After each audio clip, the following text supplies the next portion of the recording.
অনেক সময় কি হয় নিজেদের জন্য কিংবা বাচ্চাদের জন্য মাছ ভাজার সময় যদি ফ্রিজে রেখে দেয় সেটা বের করে ভাজা অনেকটা ঝামেলা হয়ে যায়। তো আমি আজকে আপনাদেরকে দেখাবো যে আমি কিভাবে মাছ বাচ্চাদের জন্য রেখে দিই, যখন তখন বের করে তো সেটা আমি ভেজে দিতে পারি। তো হ্যালো এভরিওয়ান, আসসালামু আলাইকুম, কেমন আছেন সবাই? রোজি ফ্যামিলি ব্লগ থেকে নতুন আরেকটি ভিডিও নিয়ে আসলাম। দেখেন, এটা আপনাদের জন্য খুবই উপকারী হলেও হতে পারে আর কি, অনেকে এরকমভাবে সংরক্ষণ করে থাকেন। তো আপনারা দেখেন আমি কিভাবে রাখি। তো মাছগুলো আমি ভালো করে লবণ টবণ দিয়ে সুন্দর করে ধুয়ে নিয়েছি। হ্যাঁ, ধুয়ে রেখেছি। এখন এগুলোর ভিতরে আমি লবণ, যেহেতু বাচ্চারা এত ঝাল পছন্দ করে না, তো আমি লবণ হলুদটাই বেশি দিব আর কি।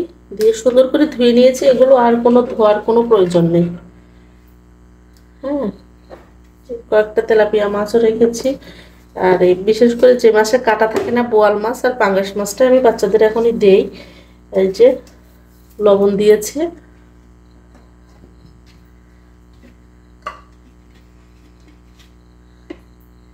আর দিয়ে দিচ্ছি হলুদ, আর এতে সামান্য মরিচের গুঁড়া দিয়ে দিব। একটু ঝাল খাওয়ানোর অভ্যাস করার দরকার। তো আমি এটাকে ভালো করে মাখিয়ে নেব। হ্যাঁ, ভালো করে মাখিয়ে নেব। নিয়ে আমি এটাকে কিভাবে ডিপে রেখে দেব সেটাই আমি আপনাদের সাথে শেয়ার করব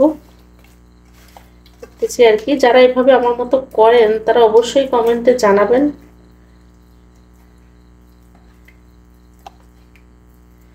সময়ও বেঁচে যায়, যখন তখন বের করে ভেজে, নিজেরা হোক বাচ্চা হোক যখন যেমনি হোক আর কি। আমার মেয়েটাও, বড় মেয়েও ভাজা মাছ খুব পছন্দ করে, ওর জন্য এই যে এইগুলো রেখে দিচ্ছি। ও লেস টেসগুলো পছন্দ করে আর কি, আর বাচ্চাদের জন্য এগুলো করে রাখছি।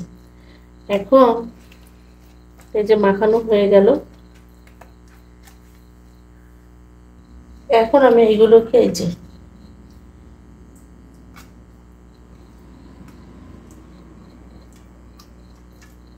এইভাবে করে রেখে দিব।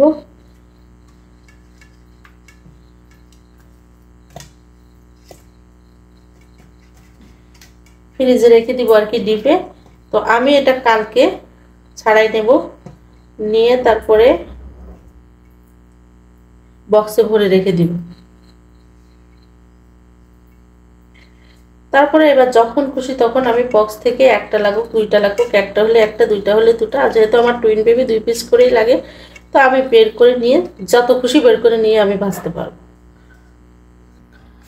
তো আমি এইটা দেখেন ডিপে রেখে দিচ্ছি যে এইভাবে। এবার এটা আমি কয়েক ঘন্টা পরেও হয়তো আমি সকালবেলা এগুলো তুলে তারপরে করবো আর কি।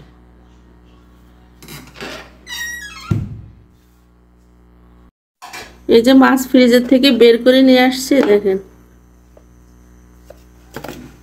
এই যে এভাবে করে মাছগুলো এবার রেখে দিলে আর কোনোভাবেই আর এ করা লাগবে না, বা ধোয়াও লাগবে না, কোনো কিছু না। বক্সে করে রেখে দিলে কিংবা কোনো পেপারে করে রেখে দিলে একটা একটা করে বের করে যখন তখন ভেজে খাওয়া যাবে। এই যে, তো এইভাবে যদি আপনাদের পছন্দ হয়, কে কে এইভাবে করেন অবশ্যই কমেন্টে জানাবেন। আর কেমন লাগলো অবশ্যই কমেন্টে জানাবেন। আজকে এই পর্যন্তই। ভালো থাকবেন, সুস্থ থাকবেন সবাই। আল্লাহ হাফেজ।